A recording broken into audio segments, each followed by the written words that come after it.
एक व्यंग्य रचना सुनिए। शीर्षक है लेखक का दुख। नए सुखों की तलाश में अक्सर आदमी दुखी रहता है। वह जानकर भी अनजान बना रहता है कि सुख के मौसम में भी दुखों के बादल फट ही जाते हैं। दुख ऐसा दरिया है जिसे पार करके ही सुख के द्वीप तक पहुंचा जा सकता है। दुखी हो जाने के कई कारण हो सकते हैं। एक ढूंढो हजार मिल जाते हैं।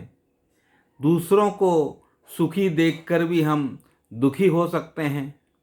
आनंद सागर में गोते लगाते हुए भी आंसुओं का खार हमारा जायका बदल देता है। मित्र की कमीज की चमक भी हमारे भीतर ईर्ष्या का अंधेरा भर सकती है।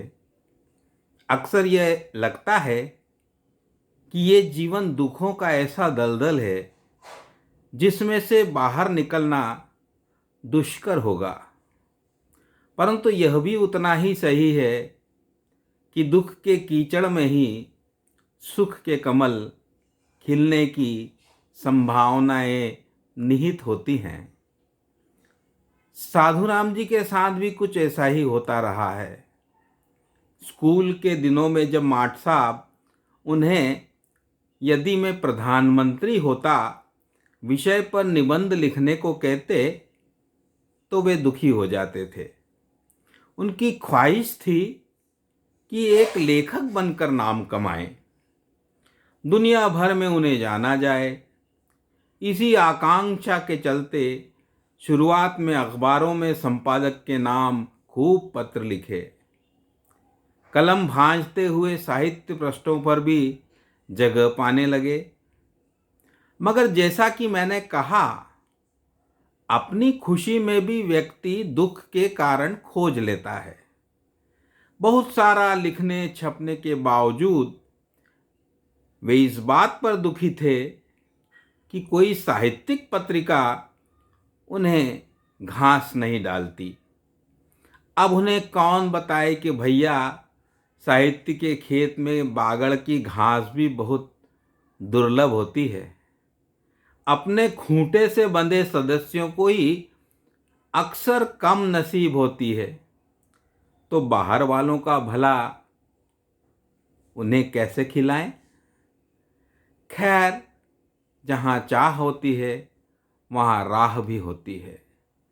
न छापे पत्रिकाएं उनकी महान और शाश्वत रचनाएं, वे भी कोई कम जुझारू व्यक्ति नहीं थे। पीएफ का पैसा निकाला और अपनी खुद की अनियतकालिक साहित्यिक पत्रिका जंगली फूल का प्रकाशन शुरू कर दिया। मनचाहा जोरदार संपादकीय लिखते, हर विधा में न सिर्फ लिखते बल्कि नए प्रयोग भी करते।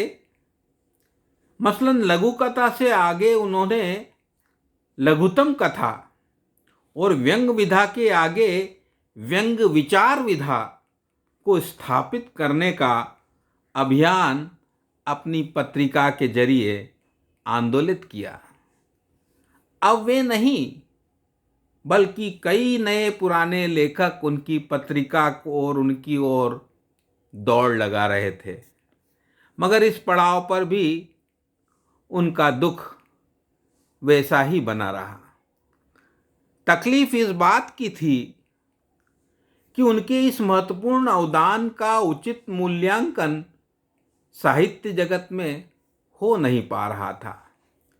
कुर्ते की जेब सूनी पड़ी थी। किसी सम्मान पदक की सुई आलोचक की असावधानी की वजह से उनके सीने को घायल नहीं कर सकी। लेकिन यात्रा पर निकला हर कोलंबस आखिर में नई दुनिया की खोज कर ही लेता है। साधुराम जी के ससुर कभी शहर के एक पुराने स्कूल के सामने स्टेशनरी की दुकान लगाया करते थे। साहित्य से उनका परिचय गहरा परिचय तो नहीं था, पर छात्रों के दुख दूर करने के लिए कुंजियां बेचा करते थे।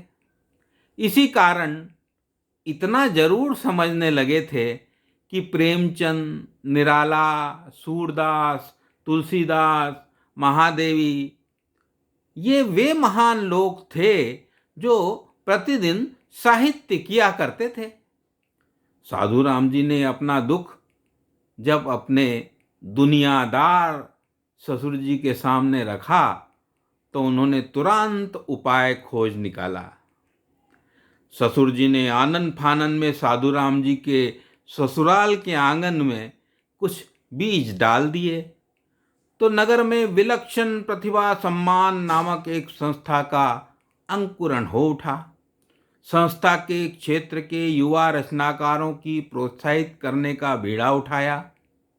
संस्था ने क्षेत्र के युवा रचनाकारों को प्रोत्साहित करने का बीड़ा उठाया और वर्ष में प्रकाशित रचनाकार को पहली कृति के लिए राज्य स्तरीय प्रतिभा सम्मान और साहित्य में अद्वितीय योगदान के लिए किसी साहित्यकार को राष्ट्रीय प्रतिभा अलंकरण से सम्मानित करने की योजना घोषित कर दी गई। यह कहना उतना जरूरी नहीं होगा कि कुछ दिनों बाद वर्ष का राष्ट्रीय प्रतिभा अलंकरण का पदक एक भव्य कार्यक्रम में साधु राम जी के कुर्ते पर लगाए जाने की खबर और तस्वीर अगले दिन के अखबारों की सुर्खियां बनी।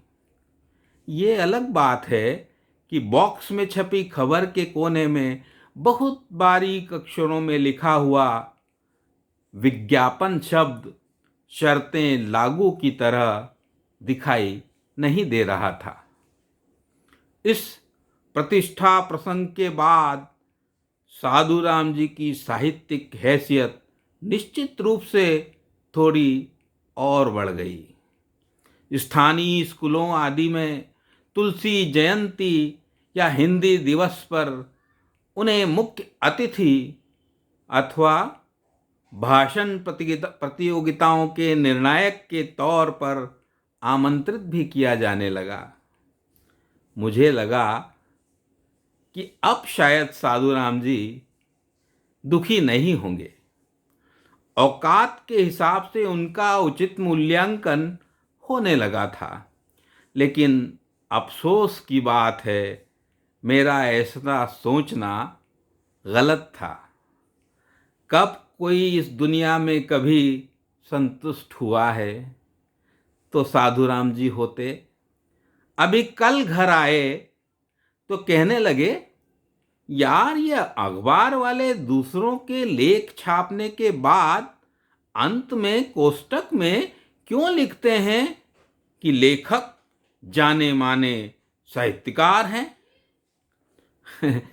मैं समझ गया, साधु राम जी अब इसलिए दुखी हैं कि जाने माने जैसा विशेषण उन्हें अभी भी नसीब नहीं हो रहा।